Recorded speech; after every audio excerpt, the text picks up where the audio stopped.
tosiaan, että terve vaan kaikille. Tässä nyt ollaan täällä Thaimaassa Sanghamassa, vai miten se oikeasti nyt lausutaankaan, että tässä turisti koittaa käyttää paikallisia termejä, mutta no, joka tapauksessa etelän lämmössä Saamissa niin ollut jonkin aikaa ja sitten ennen kuin alan kertomaan näitä tarinoita, mitä tässä matkan varrella on tullut, niin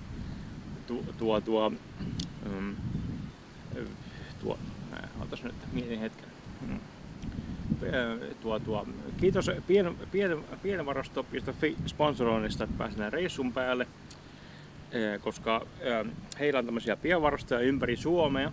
Ja sitten jos lähdet pidemmälle reissulla, niin kannattaa pistää tavarat sinne säilöön, kun sen sijaan, että jos olet vuokrakämpässä ja maksat joka kuussa oman vuokra- ja vesimaksut ja muut. Ja pistä tonne säilöön ja oot reissussa useamman kuukauden, niin pääsee paljon edullisemmin ja sitten seuraavan kämppään muuttaminen on hyvin näppärää. Tai sitten jos vaihdat kämppää, niin hankit heiltä säilytystilat, missä päin Suomeen sitten asutkaan. Ja se on yllättävän helppoa se muuttaminen, kun ei ole sitä yhtä viikon stressiä, että missä saa sitä muuttoporukkaa, muuttoapua ja muuta. Viet itse niitä omia tavaroita säilöön tai osaa sitten roskiin ja näin edespäin. Eli kiitoksia heille matkan sponsoroinnista. Ja sitten tässä kohtaa on hyvä kanssa kotiväkeä kiittää, että kannustivat lähde ihmeessä reissu, kun nyt tässä välissä pääsit ja sitä rataa. Ja sitten miksi mä lähdin just Thaimaan reissu oli se, että aikana tuli käyty sukellusreissulla Etelä-Taimassa ja se jäi positiivisena muistona mieleen tuonne aivosopukoihin ja näin edespäin. Ja sitten Suomessa oli semmoinen yksi Thaimaan ravinto tuolla Padasjoella ja tutustuin näihin henkilökuntaan siellä ja kehuvat kuinka hieno paikka on ja näin edespäin. Ja tuossa lähdettiin vähän reissun päälle käymään Hani ja Juhan kanssa ja kiitoksia, erittäin suuri kiitos heille, että opastivat, että mitä kannattaa tehdä, mitä ei kannata tehdä. Ja tuli nähty sitä aitoa Thaimaata. Ja sitä kautta sitten tulee uutta perspektiiviä, että jos meidän Suomessa vaikka joku asia ei toimikaan niin nopeasti, niin täällä sitä ominaisuutta ei välttämättä ole ollenkaan. Tai kaikki on suhteellista. Ja sitä rataa ja mitäs muuta jänskää. Niin tosiaan, osittaisia kulttuurisokkeja tullut vastaan, ei se mitään. Mutta hauski homma tuossa ensimmäisellä viikolla, kun tulin tänne paikan päälle ja oliko se nyt kolmas reissupäivä, niin lähdin kieltä vähän kaupunkia tätä ranta-aluetta Saamissa on, että no tossa on joku meriravintola, menen sinne syömään ja tuosta otan yhden juoman ja onpas hyvät maisemat ja sitä rataa. Ja ei siinä mitään, sitten ajattelin, että no päivä on vielä niin kuin nuori, että lähdenpäs vähän kauemmas tuossa katselemaan mitä löytyy tien toiselta puolella ja kadun päästä ja näin edespäin. Kävelin siinä omaa aikani ja pikkuria häviää talot ja muut ympäriltä ja oot siellä jossain keskellä ei mitään. Ja ajattelin, no on tää kartta kumminkin puhelimessa, että suunnistaa sitten kotiin päin näin edespäin. Ja no siinä nestetasapaino oli mitä oli. Alussaan sitä ei muista huomioida samalla tavalla ei hikoile kuin muun muassa Suomessa. Mutta no ei siinä mitään, että me tietä pitkin ja onkin asfalttitietä ja enää soratietä ja se on suuntavasta, okei me tuohon suuntaan tietyn verran, niin kyllä se hotelli tulee vastaan. Ja sitten siinä on semmonen paikallinen ravintola tai semmonen katoksessa oleva, ei ole huoltoasema, mutta näytti vähän joltain huoltoasemalta, niin sieltä kävi jostain vettä ja siinä hiki valuu kuin pienellä sijalla ja ne paikasta kattelee ihmeessä, kun miten farangi tänne on eksynyt ja muuta. Ja no sitten on 2 tyyppiä on siinä syömässä pöydässä ja kysyvät, että mitä kuuluu ja muuta mukavaa, että niin on kaikki joukkoja ja näin. Oi tässä mitä? He tässä syövät ja juovat, haluatko liittyä seuraan? No kai sitä, ei tässä ihmeempiä, kai sitä voisi liittyä seuraan. Ja kun ilmaisesta ruoasta on täällä ja Suomessa vähän epäkohtaisesti kieltäytyy, tai kun näähän syö vähän väliä sitä rataa. No sitten tuossa, siinä nyt vähän aikaa olin siinä ja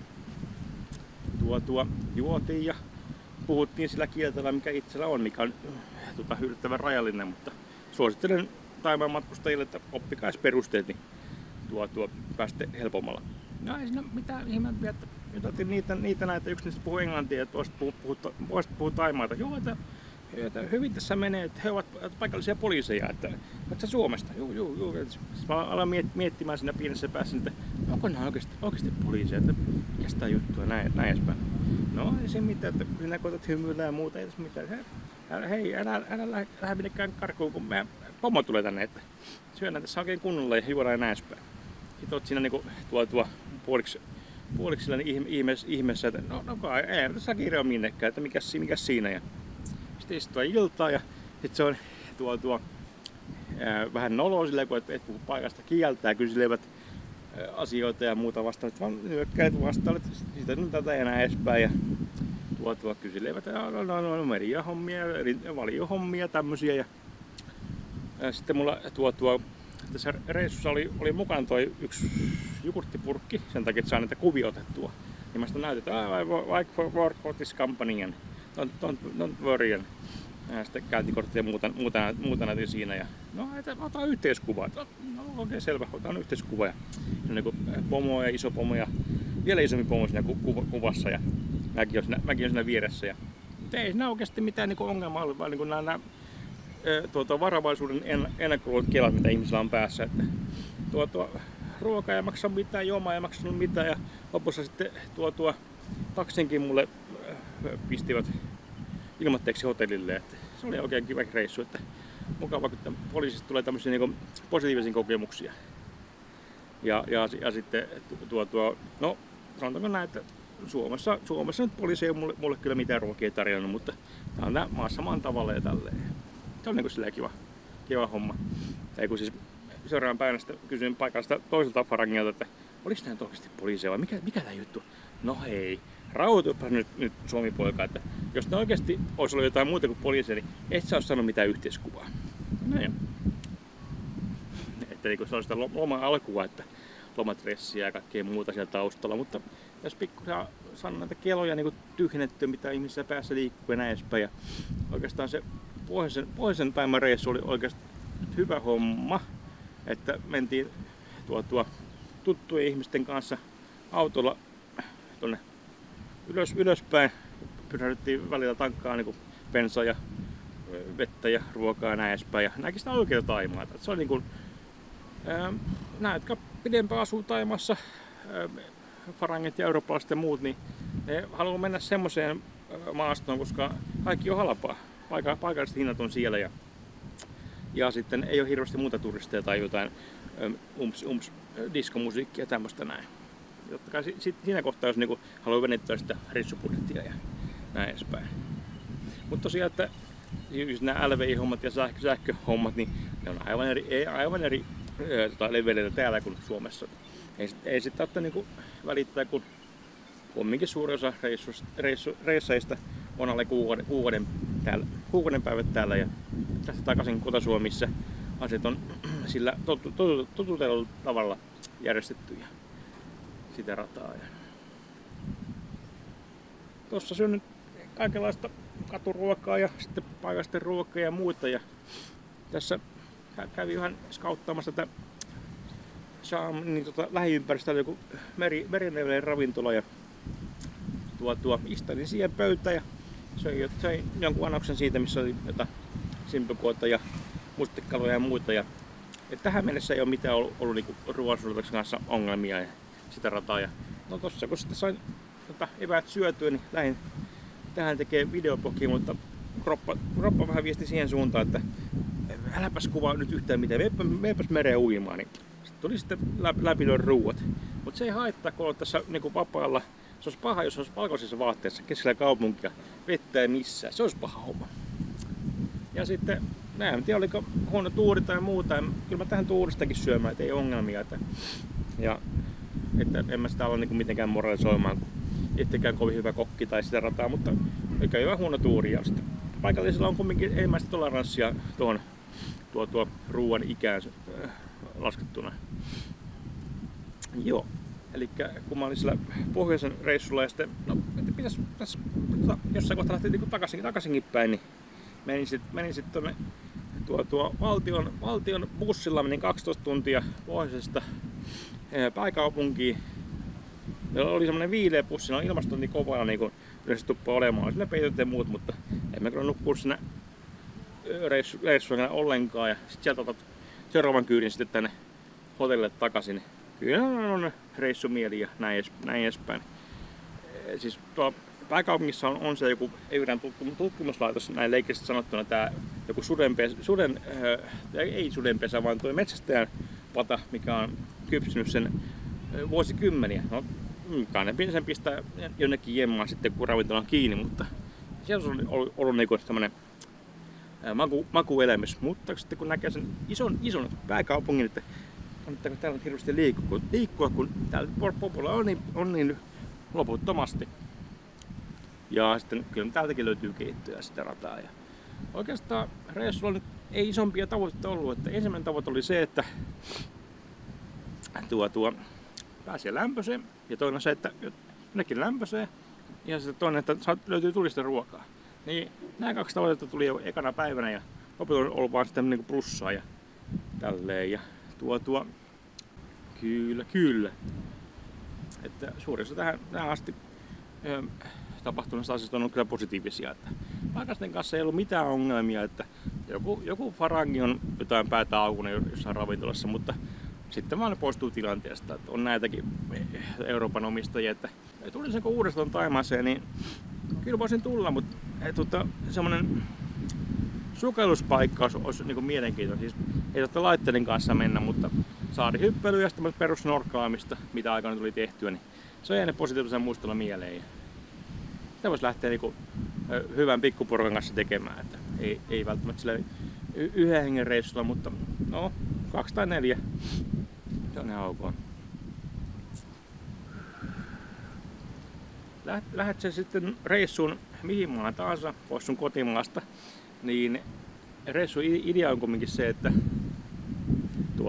koittaa rentoutua ja tälleen. Et jos sä teet semmoista niinku hirveän fyysistä työtä, niin haluat ehkä maata rannalla ja sitten jos teet toimistotyötä, niin haluat tehdä jotain aktiviteettia, niin kyllä näitä täältä löytyy ja sitä rataa. Itse tykkään tästä paikasta tässä, niin tää on marras-joulukuun välissä tää reissu, niin täällä on hirveästi sitä niinku on liikaa porukkaa. Tuossa on just tää meriravintola, se on 90 pöytäpaikkaa näin nopeasti laskettuna, niin 10 on käytössä. Niin ei tarvitse hirveästi jonottaa syömään. Ja sitten tosiaan, että jäsenkorjaajapalvelut on lähellä ja tälleen. Et Suomessa kun menet niinku jotain niskaa hieromaan tai tämmöstä, niin kyllä se lähemmäs 100 per tuntia, ei täällä ei ole lähelläkään niihin hintoihin. Niitä palveluita suosin käyttämään ja sitä rataa ja muut aktiivit on sitten niinku oman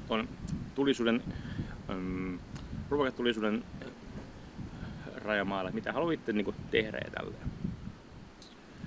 Ja sitten teet semmoisen reissun, mitä itse haluat tehdä, että jos töissä on hirveän hektistä joku minuutti, sekuntia katsellut, niin täältä vaatsi, että itse on tehnyt lähinnä siihen tyyliin, että päivässä 1 tavoite.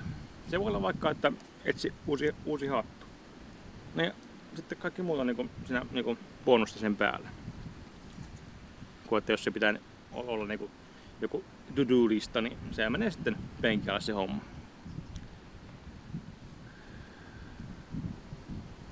Tuossa vielä jonkun verran reissu jäljellä ja katseletaan perushommia tuossa noin. Ja varmaan jokunen teepaata ja sitten noita mukialusia voisi käydä jostain hakemassa, mutta on Riihimäen kulttuuri vähän niin kuin nähty, että tavara ja maailmasta loppuu ja sitä rataa. Joo.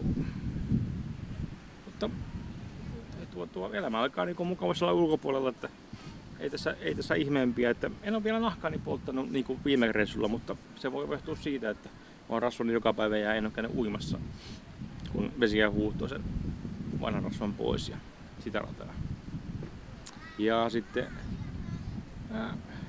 että perspektiiviä saa niin kuin tolkuttomasti näillä reissulla, että tosiaan se riippuu myös siitäkin, että onko sä useamman viikon reissulla vai useamman kuukauden reissulla, niin on ihan erilainen mentaliteetti, että pääsee lähemmäs sitä niin flow-tilaa tai mikä nyt onkaan sitten, millä se määritellään.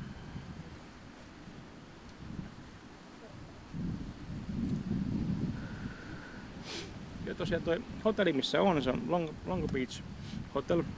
Et varasin sen tuossa aurinkomatkojen kautta ja oli Finnairi lennätti sitä rataa. Ja se on ollut helppoa, kun on toi puisto on oikealla ja sitten rantaa vasemmalla. Ja siinä on heti niitä peruspalveluita ja ihan kävelyllä löytää ne perusravintolat, mitä voi syödä tai mitä muutkin syö ja sitten rataa. Ja jos haluaa jotain reissua, niin kyllä aurinkomatkat järjestää ja näin edespäin. Ja totta kai paikallisiakin reissujärjestäjiä löytyy. Ja se on monta iltaa silleen, kun aurinko laskenut tuonne Jumalanselän taakse, niin käydä rantaa ees sun taas, että ottaa sitten joku jääkahvin tai muun jäisen juoman. Ja kun ei rannalla ole ketään, kun päivä on pulkassa, niin se on se yksityisrantatyyliin ja pienet asiat elämässä, mikä tuo sen onnen ja sitä rataa.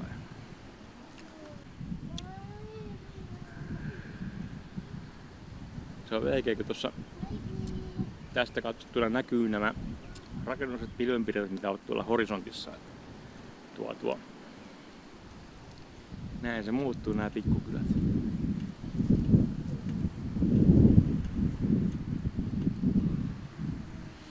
Ei ole kyllä semmoista kuvauskaustoa käytössä, että saa sitä niinku kosterointia tai tunnelmaa. Ja se pitää itse kokea, ja toivottavasti ei tulekaan semmoista kameraa, että mikä tää on tästä hajut ja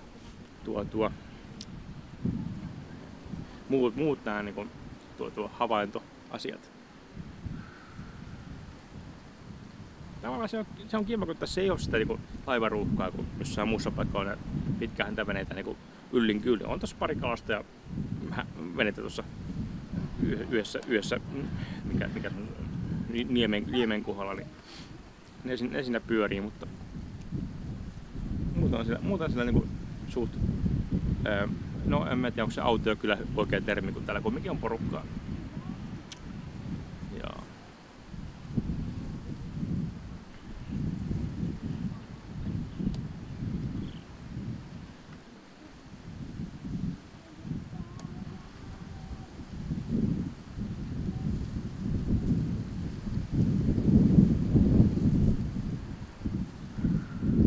Jeps. Seuraava asia, hyvä kun osaan puhua tässä kohtaa, mutta seuraava päivitys sitten myöhemmin jossain kohtaa. Adieu.